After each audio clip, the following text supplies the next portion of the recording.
The value that I see in Kai is that it's actually talking to artists who are coming from what Marlita talks about as artists who are coming from the other side of a yes. Artists who have already agreed to something. Marlita's talking to us as artists who have entered into a relationship with the living God and looking at what that actually means for our lives.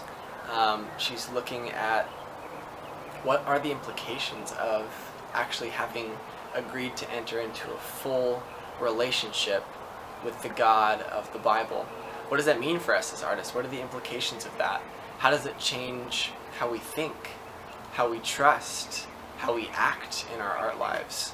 And she talks about our career as artists as an entire life. That's why she talks about the art life. And so the benefit that I see in Kai is that it's not just talking about how to succeed as an artist. It's not just talking about how to make your career something that's lucrative as an artist, but it's actually talking about how to flourish as an artist who's in a relationship with God.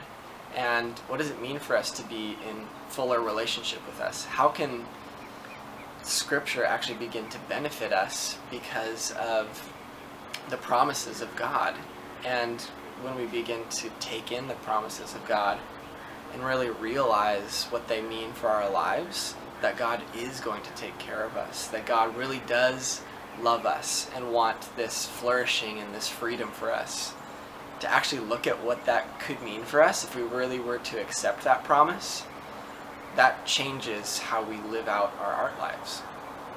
And so I've seen, not only in myself, but in everybody who's taken these last 8 weeks with Kai, that we've had kind of a mindset shift or a heart shift, realizing that we believe these things, we have this faith, and we have this life as an artist, but what does it really look like when those two things truly begin to integrate, truly begin to come together? They really do influence and change one another. Our faith in our God really does change how we live out our lives as artists. And so Marlita's getting at the heart of things. She's getting at the mindset of things. She's asking us in a very real and direct way, what are you still holding on to with clenched fists? What is your heart still turned from and hasn't opened up to? And we get time to write about that, access those thoughts, and maybe break down some barriers that have been holding us back from that whole relationship as an artist who is in love with God.